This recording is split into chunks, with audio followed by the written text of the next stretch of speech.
Click the subscribe button below. If you find the information useful, please click the like button, to help others find our content. For more information you can visit our website, at thejerusalemassembly.org.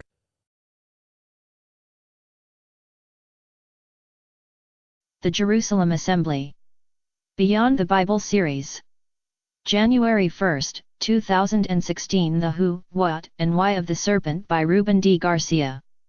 The book of Genesis is more than a story, a record, or a tale of God's activities. It is more significant than all of these. It is the divine principle of a loving relationship between God and man. It goes beyond the words, actions, and feelings of God toward man.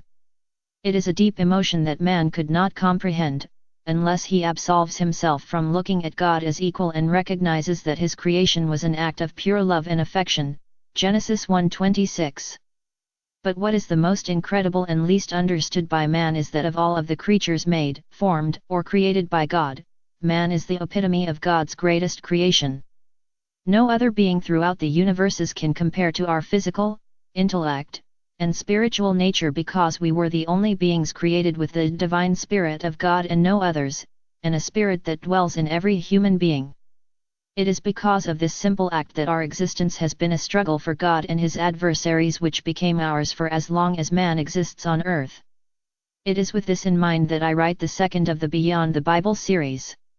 The greatest moment in man's history is not landing on the moon, or discovering a healing drug, or bringing about a new discovery, but the event that took place thousands of years ago, when a loving divine being known as YHVH, Yahweh in Hebrew, and Yehovah to many others, when he blew into his nostrils the breath of life. It was the divine inspiration and long desire of the Supreme God to create a being of such supreme standards unequaled to any other creature being created, and man, Adam, became a living being from the water sprouting from the earth. Adamah, God formed man. Genesis 2:6-7.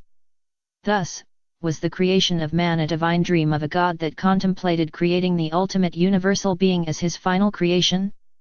Or was Adam's creation but an excuse, or just a convenient act? Well, neither. Adam, man creation, was supposed to have been the ultimate heavenly act from God, rendering to all of the previous creatures formed or made to bow before his latest creation. Just as a great king had been rendered homage and devotion, God's supreme creation Adam was to be the pinnacle of this honor among all things created and receive the same veneration. Adam for a while was the crown to all things created throughout the earth, Genesis 1:28. But the mastery bestowed upon Adam did not only end with the earth boundaries, but ascended throughout the universe by giving Adam sole right of a domain exclusively for heavenly beings, Genesis 2:20. It was this divine act of supremacy by God toward Adam and the realization that Adam needed a worthy companion to help and accompany him that brought about the suspicion and jealousy of other present beings, Genesis 2:21, 3:4. So we come to the beginning of humanity's soap opera that began at the creation of the woman, Isha in Hebrew, and still continues today and will not cease until mankind redeems himself of the hypocrisy, jealousy, injustice, and pride that was the cornerstone of Adam and the woman falling from grace, and it is still much prevalent in our lives today. The question remains for centuries: who is at fault of all of this? Was it God for having such a bold dream? Or was it Adam for not knowing better to follow God's mandate not to eat of the forbidden fruit, especially, a unique being with the Spirit of God in him?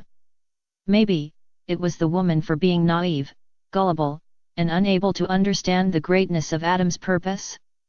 Maybe the culprit of all of this was the creature that sought to defy God. The truth is that there is fault in every one of them. Just as God sought to culminate his splendor over the universes with the creation of man, maybe he did not consider the sentiments of the previously made or formed creatures who would view Adam as a threat to the creature already with established domains. The consequences of Adam's creation would have been a deadly blow to the creature's arrogance and leadership, because prior to the creation of Adam, intolerance, jealousy, bigotry, and suspicion were already a part of the divine and earthly realms of the earth. This ill effect, the Bible details it very clearly by recognizing that the creature at the garden, who was made by God, did witness all that came about at the garden. Who was this made creature?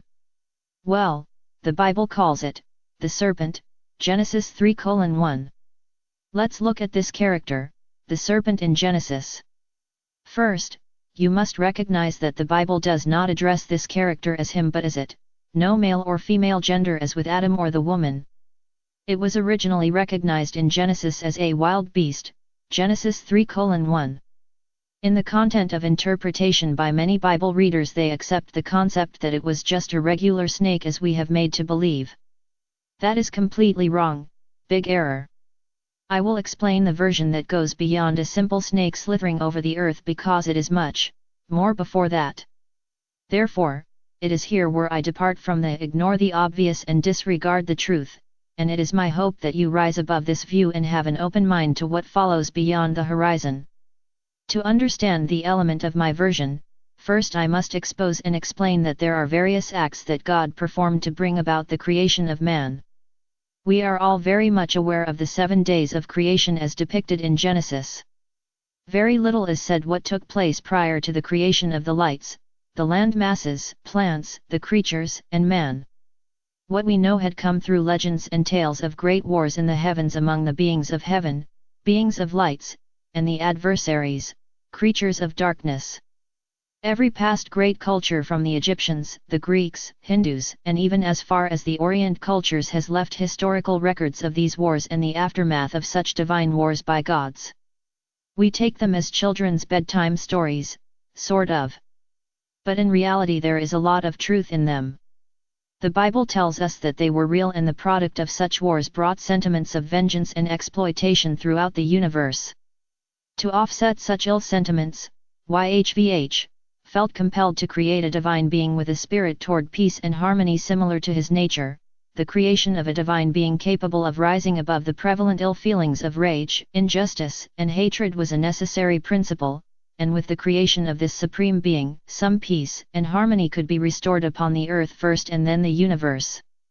Genesis 1:27. However, such ill feelings prevailed and became much stronger, culminating in wickedness, arrogance, and intolerance. Genesis, chapters 7 and 8.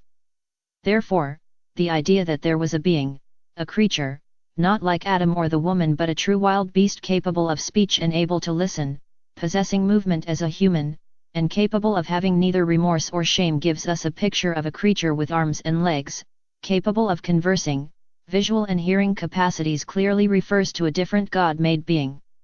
Was the creation of all of the wild beasts as one single concept as it is in Genesis? The answer is no. According to the Bible, God formed, made various creatures, some at a lower levels and other of higher orders.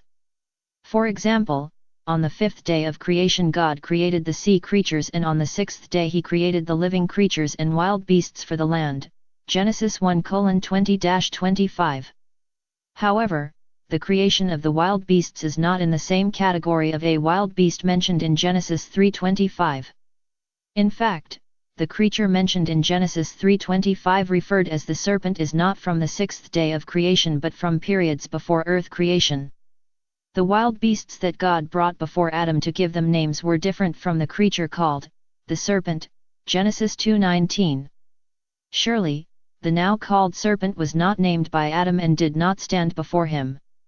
That is because the shrew serpent which God made, Genesis 3:1, was, and is a different being that we can identify as a reptilian. Yes, this is the shape, form, and character of the being that stood before the woman and seduced her innocence with twisted words. But hold to your hats. Let's look at the wider picture of the scenario depicted in Genesis chapter 3. The woman was not as innocent as we may believe. To the contrary, she had to have some degree of curiosity, and here is the caveat, and we can see this in the following words.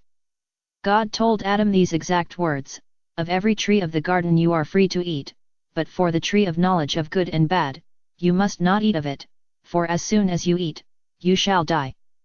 Genesis 2:16. So, how did the woman become aware of the commandment of God not eat of the tree of good and bad? Well, it was not God who told her but her own man, Adam. Did he say the same exact words God spoke to him, or did he just interpret them at his level? This is a quandary because nowhere is there a passage that God spoke directly to the woman about the tree of good and bad. However, there is a hint in how all came to be before the made reptilian approached the woman. According to the writings on Genesis 3:1, it is the reptilian that initiates the conversation by twisting the words God spoke to Adam. Did God really say, "You shall not eat of any tree of the garden"? The woman did not recognize the shrew and deceptive manners. The reptilian creature was using words to confuse and manipulate her. This is apparent by her response that in some ways reflected what God did say but not exactly, which brings two concepts beyond the Bible. First, was the reptilian present when God spoke to Adam? The answer would be, yes. Second, how else could the reptilian creature have approached the woman with such boldness and shrewdness, if he did not overhear, or witness God's commandment to Adam about the tree of knowledge of good and bad, Genesis 2:17. Surely, the reptilian creature observed also the attitude of Adam, even though the Bible does not address Adam's attitude toward what God just asked of him. It is implied that this was the scenario that the reptilian saw as an opportunity to defy God and demonstrate that God's divine ambition to create a supreme being higher than it and others creatures would be unacceptable, Genesis 3:4. The reptilian knew from the beginning that approaching Adam would be futile, but his mate, helper, would not. Why? You ask. Well, it is written in the Bible. Earlier, I spoke of various acts for God to bring about living creatures, plants, and a being called man. It is often overlooked. Ignore the obvious. According to the Bible, a supreme being is created such as Adam, Genesis 1:27, or the supreme creation can also be formed as well as the wild beast. Adam would be master over them, Genesis 2:7-19. All others are made or fashioned, Genesis 2:22, 3:1. For example, a carpenter can make a chair and a table but cannot create a tree from that the chair and table came from. Thus, Adam is the ultimate in God's creation and became the rivalry between the lower creatures and the ultimate created, formed, supreme being man. It is this event that defined our current existence. It was the sublime act from God. The tree of knowledge of good and bad was to become the representation of our legacy. Did God ever think that the reptilian creature he made would interfere? I am one of those that would say yes. After all, was not Adam the supreme created being? God, like any other creator, would hold the highest degree of trust and devotion in his creation. That is why the reptilian never approached Adam, because the Spirit of God was within Adam and also the wisdom of God would prevail, and possibly God's wrath over the reptilian would have had a different outcome. Approaching the woman was the smart approach because she did not possess this Spirit of God Adam possessed. Using poignant and direct statement toward the woman, the reptilian was able to entice the woman to at least consider the alternate option. According to the Bible, he initiated the conversation by introducing a direct statement and concluding with a negative statement that actually resembles what it was said but with other significant words that conveys almost the thought. It is as a thief not coming through the front door but through the rear door. I call this a very simple but effective strategic statement. The woman, according to the scriptures, replies to the reptilian creature differently from what actually God said. We may eat of the fruit of the other trees of the garden. It is only about fruit of the tree in the middle of the garden that. Genesis 3:2. Wait a minute. God did not say that the tree of knowledge of good and bad was in the middle of the garden. In fact, the tree that was in the center of the garden would have been the tree of life, not the tree of knowledge of good and bad. If any consolation to the readers, the tree of knowledge of good and bad God would have situated at the outskirt of the garden and not in the middle, because as long as Adam and the woman ate of the tree of life they remained immortals. Mortality was at the outskirt of the garden. In this manner the reptilian approached the garden and waited for the woman to appear. The reptilian was not authorized by God to enter the middle of the garden because it represented immortality and God's sovereignty, but it was allowed peripheral entering. It is at this moment when the woman is separated from Adam that the reptilian acts. Already having stretched what was said by God, by both the reptilian and the woman, the culminating act of persuasion is carried out by the reptilian. It has to convince her that what God said is not the truth. It was its act to disregard the truth and convince her of its truth. How does it go about this? Well, the reptilian takes it from what she just said. God said, "You shall not eat of it or touch it, lest you die." Genesis 3:3. In reality, God never said that if you touch it death would come about. It was what the reptilian needed to hear to convince her fully. So, the reptilian, the serpent, does its convincing act. It touches the tree, and responds, "You see, nothing happened to me." This very act has some convincing, but it is not quite enough to persuade her to take of the fruit and eat it. The serpent needs to be more convincing than just touching it, and just as easy as an adult can convince an innocent child to do something the child being leery of doing, the serpent goes beyond by not only touching the tree various times, but also using its lower extremities and kicking the tree not only in a manner of displeasure but also audacity. This act of kicking the tree and continuously reminding her that it did not kill him should be enough to convince her, but the reptilian does one better. It takes a fruit from the tree and offers it to the woman. Initially, she hesitated, but I am a believer when she witnessed that no harm or death came to the reptilian and that God's words seemed false to her. The words and actions of the reptilian offered substantiated evidence that she would not die. It was from these simple strategies from the reptilian that I am convinced she took the fruit from the hands of the reptilian and ate. She took of its fruit and ate. Genesis 3:6. Even it does seem to indicate that she took it from the tree. I am implied to believe that it was from the reptilian's hand that she took it and ate. After all, the reptilian had to be sure she ate a fruit from the tree. If she had to reach for it, she could have a hesitant moment and recalls God's words and obey not to eat fruit from the tree. Literally, the reptilian serpent had to make sure she would eat it before it. The next scenario is intriguing. According to the scriptures, it tells us that she gave her husband to eat the fruit from the forbidden tree. Well, here is the best part. She ate from the fruit the serpent had in its hands. She took one from the tree with her own will, and walked toward her husband and gave for him to eat. Did Adam recognize the fruit to be from the tree of knowledge of good and bad? Maybe or maybe not. The Bible does not go in detail, but there is a clue that he may not have recognized because he ate without any question or excuse. Genesis 3:6. However, this is very interesting. In the same verse, we read she ate right after, or at least being close to the tree. We read later that she gave to her husband and he ate. Did he come looking for her, or did she go to him and give it him to eat away from the tree? I believe that she came to his side away from the tree. Why, you ask? Because during their encounter and eating of the fruit from the tree of knowledge of good and bad, that their eyes of both of them were opened. It did not happen when she ate of the fruit before the reptilian, but afterwards when the woman gave to her husband to eat. This means that up to that point, both remained immortals because the Spirit of God, immortality, still abide in Adam, not in her. It was not until Adam eats of the forbidden fruit that their eyes are opened. It is at this moment that the spirit of immortality departs from both of them. That is the realization of being naked and experiencing for the first time fear and remorse. Of course, in fear of not only what they did and observed was not enough, but also realizing the tragic reality of what they have done, that they hide from God, until He seeks for them, and finally exposing the reptilian as the culprit for their demise. Genesis 3:8-19. It is still up to this point, when God seeks the presence of Adam and the woman, that the reptilian is still a standing two-legged and two-armed creature. What follows after the demise and encounter can only be described as a deep sadness for God, which raised His anger toward the reptilian creature.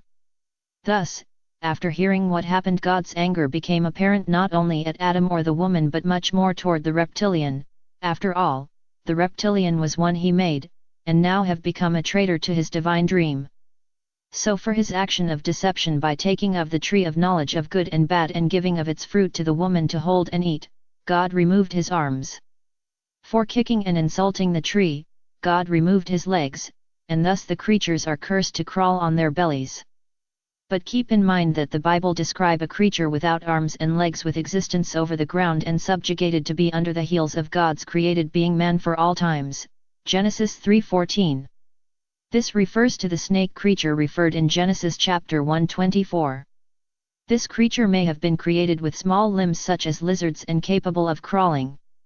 However, with the interference of the reptilian in God's divine agenda, God does not destroy the reptilian but cursed what mirrors the image of it. In this case, the offspring of the creature we now know as snakes are the ones God cursed. The reptilian and its agenda survived.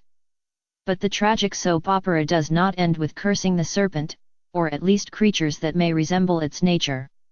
There's still more to it because even Adam and the woman were also cursed for their lack of trust and obedience in God. It also sets the stage for the next event, the birth of Cain and Abel, Genesis 4. Cain was the representation of the reptilian offering the fruit from the tree of knowledge of good and bad to the woman and her eating from it before it. Abel was the other fruit she plucked from the tree to give to Adam, her husband, to eat. That is why the offering of Cain could not be accepted by God no matter in what honorable way he presented, but God enjoyed and delighted with Abel's offerings, Genesis 4:2-5. The question that remains to be answered is, where is the reptilian? After all, God did not execute or destroyed him. God only gave the serpent a picture of a creature for all times dominated by the supreme created being, Adam and his descendants. God knew and foretold that there would be trials and tribulations as long as the creatures he made, the reptilians, would exist and continue to overpower man. There would be confrontations and struggles until the day when his presence would finally set the stage for what he dreamed of mankind, and as the great prophet Elijah spoke about, of a pure, spiritual earth governed by the hand of God and no one else. Until then, the battle continues on the earth among Adam's descendants and the reptilian masses, as described by Jeshua, Jesus, during his ministry. He understood and knew of the real presence of the reptilian original purpose, to destroy mankind and take his place, it along with his descendants, Matthew 23:33-36. Did Jeshua not witness the handling and manipulations of the reptilian and its descendants in the wilderness in the land of Judah? Matthew 4:1-11.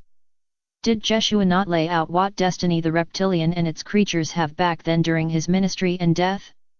Why is then are we still having wars, sickness, hatred, and injustice? Well, as I said before, we tend to ignore the obvious and disregard the truth. The truth is that we are not alone and we do not have a handle on our destiny as declared by God. We are pawns of a greater but sad purpose from the same principle that, as the woman told God after the sinning, the serpent duped me. It did it back then and they are still doing it right now. Their efforts are not of a simple matter but are entwined in all aspects of our lives, from religious, social, and economics. Humanity has an urgent need for a rise of a spiritual consciousness not seen since the time of the prophets, Moses and Jeshua. It is not necessary for a community or a nation to rise to such level but rather on an individual basis. Remember the links in a chain. It is not the chain that binds but its links. Well, in some manner I have made an effort to expose part of that truth. Until we as humans recognized the influence of the reptilian leader and the impact of its followers as Jeshua did, we will continue being persuaded and manipulated by the same principles encountered in the Garden of Eden. We still have the Spirit of God in all of us to overcome its effect and begin to return to God as He wanted for us at the beginning. We can do it one human at a time. It should begin with us. Resolve to obey His commandments and follow His mandates for a pure and absent life of vice and laziness. Everything of the good of the tree of knowledge is still within us. Do not let the weight of scale be heavier on the bad side but rather use the good within to not only protect yourself from the grip of the reptilian but declare to it and its descendants that you are still God's supreme creation. Shalom.